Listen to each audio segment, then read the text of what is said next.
So, about a week ago, I made a YouTube short titled Six Cameras, Five Ecosystems, and Four Purposes, where I basically gave you a rundown of every single camera body that I own, the company that makes them, as well as how I fully integrate them into my post processing workflow.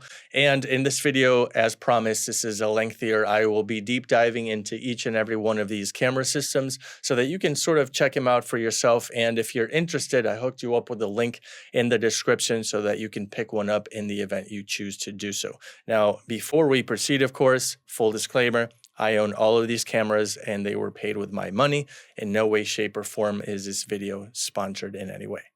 Having said that, let's go ahead and dive right into it with the workhorse body. This is the Canon R6 Mark II. One is recording me, the other one is right here in my hand. And this is my body of choice when it comes to my destination weddings here in Puerto Rico. I do photo and video, and that is one of the reasons why I got the Canon R6 Mark II, mainly because of this photo video dial. Now, it might seem very simple to you, but at the end of the day, having a dedicated photo video dial on this camera allows me to seamlessly integrate hybrid coverage. Now, what exactly do I mean by that? Well, as soon as I'm done being happy with the pictures that I have taken, I can quickly toggle this onto video mode and grab a couple of, knick-knack scenes here and there so that I can stitch something together in post-production, at least somewhat relevant to a cinematic highlight reel.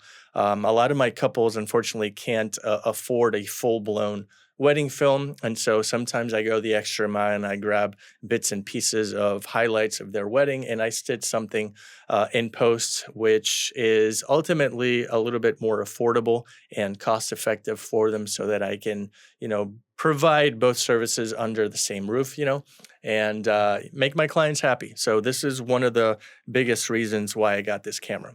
The second big reason why I got it is because of the fact that they now did away with the 30-minute recording limit. Now, why is that important to me as it pertains to weddings? Well, simply put, I put one of these R6 Mark IIs on a static tripod, and I basically record the entire ceremony, or at least most of it, knowing that it's not going to be hindered by the 30-minute record limit. I can continue shooting in 4K, not worry about overheating much either because of the software integrated into this, and I have the peace of mind that the camera is not going to stop recording after a half hour. So that's reason number two why I trust this thing. And number three is a duo between the amazing AI autofocus that is integrated into the camera, as well as the 4 extra megapixels that Canon is affording me as a result of the upgrade to the Mark II. If you are on a R6 Mark I, you know for a fact you have 20.2 megapixels, whereas this was 24. Now, it's not a crazy jump by any means, but at the end of the day, who isn't loving a little bit more resolution on this camera? Not that I would crop a lot. I don't do cropping a lot on this camera, but in the event I absolutely need to, I know I have a comfortable, margin for resolution when it comes to this camera. So those are the reasons why this and the one recording me right now is the one that I take for my weddings. The second camera that I own is actually the Fuji X100V. I consider this my play camera. This is my street photography camera. This is my unwinding camera.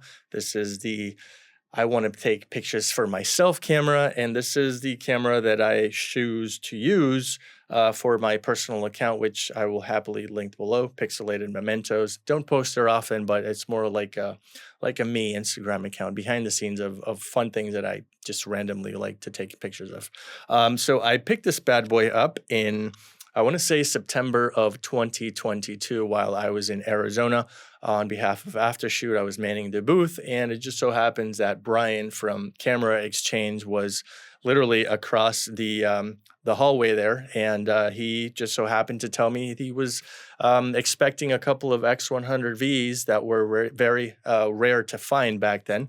The X100V, as I like to call it, was nowhere in the radar, and so everybody was trying to get hands on this guy.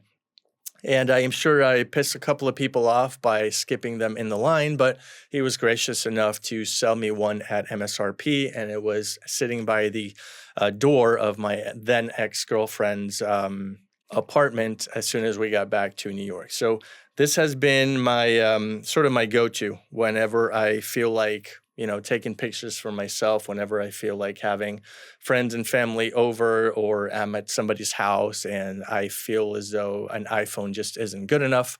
Love the film simulations on this thing. I actually tweaked my own. I happily will link you up with a recipe that I came up with right here on this video. And yeah, I fully let this thing out. As you can see, I have a nice little hood. I have a Moment Cinebloom diffusion filter at 20%. I really, really like that bloomy effect. It's a little strong for a lot of people, but I enjoy it.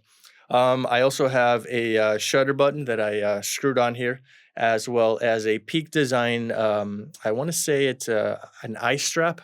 I don't know what it's called right now. I'll link it here so that you can check it out. But yeah, I pinned this camera out. I even have a little thumb grip as well.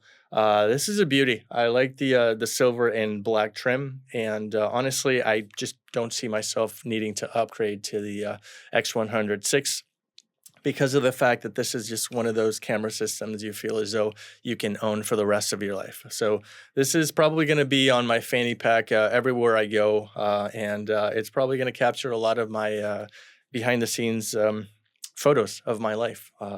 I think there is no better camera system than this X100 series if you want to get your hands on one. Like I said, linked below.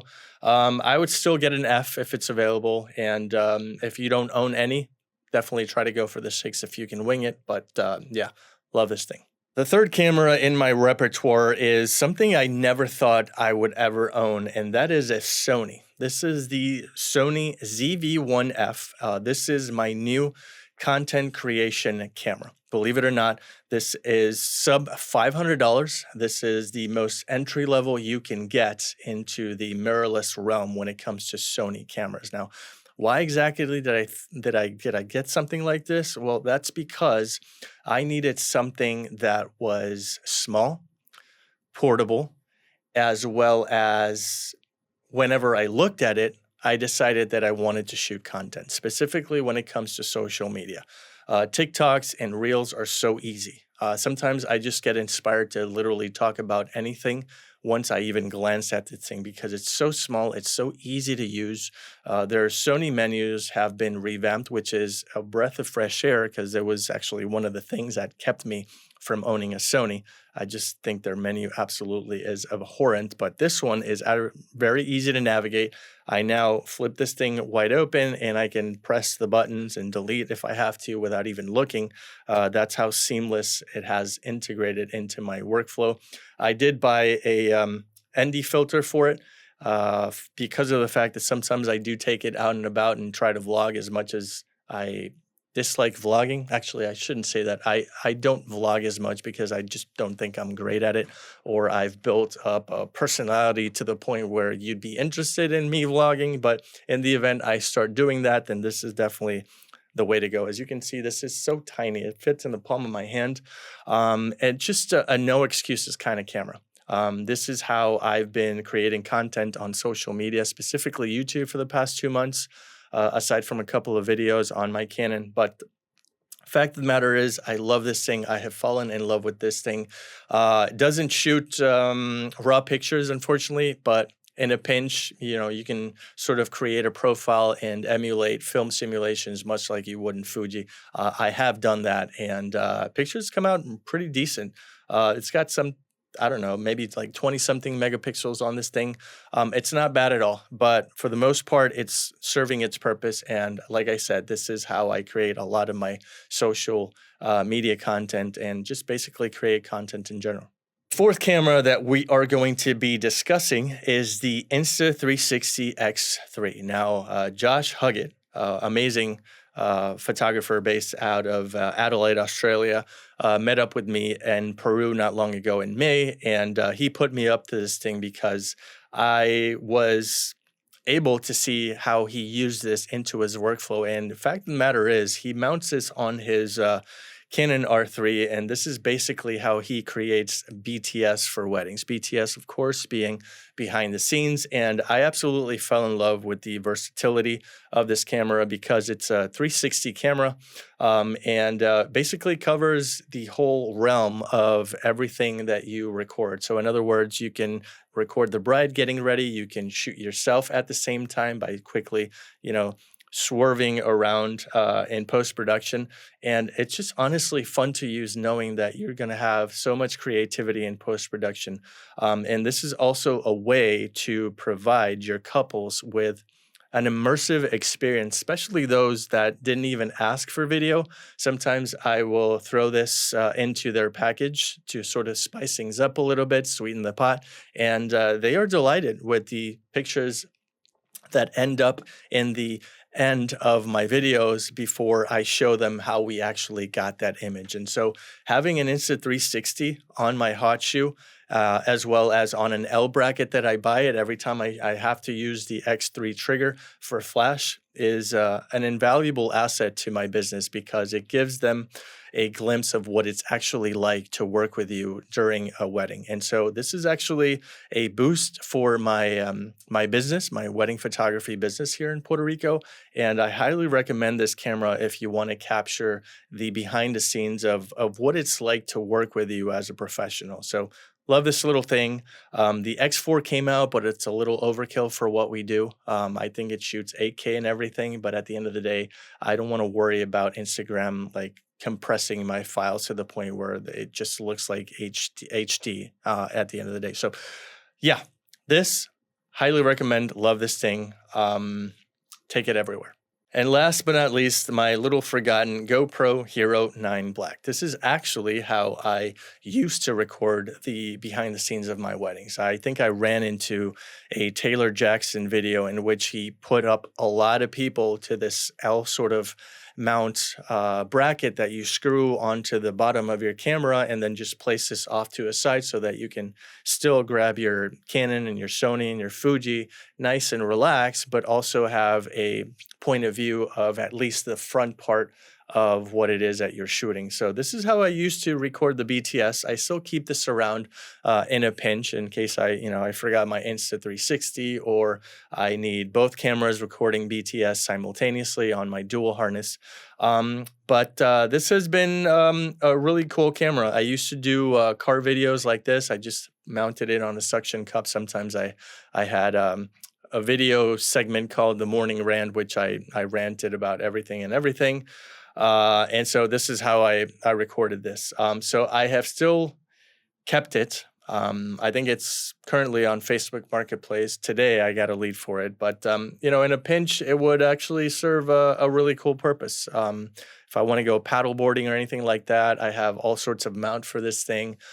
So as far as an action cam is concerned, it's still pretty relevant. Has that front-facing screen that I like for framing myself, so on and so forth. Now, I'm fully aware 10, 11, 12, and now 13 came out, but I think I might actually hang on to this one. However, as I stated in my YouTube short, I might actually consider giving this away as well as every single knickknack to one of you lucky subscribers because of the fact that we reached 2,000. Now, in the event you would want to participate in a giveaway involving this GoPro that is still very relevant and capable, let me know right now if you've made it this far into the video and comment GoPro Hero 9 so that I know that you are in fact interested.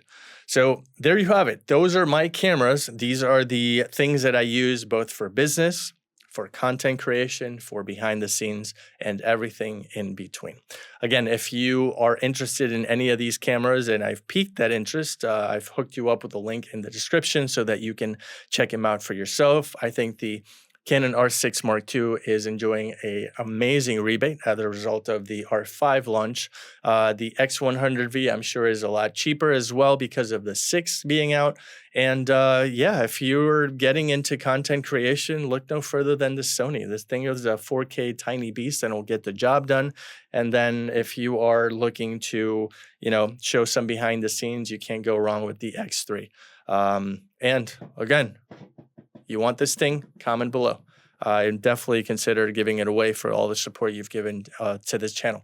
Anyway, that is where I am going to leave it. If you enjoyed yourself, click that thumb you know where. And if you want to watch more gear reviews like this, and if you're a fellow gear nerd like me, stick around by subscribing. I would love to have you. My name is Francis, destination wedding photographer in Puerto Rico, and I will see you tomorrow.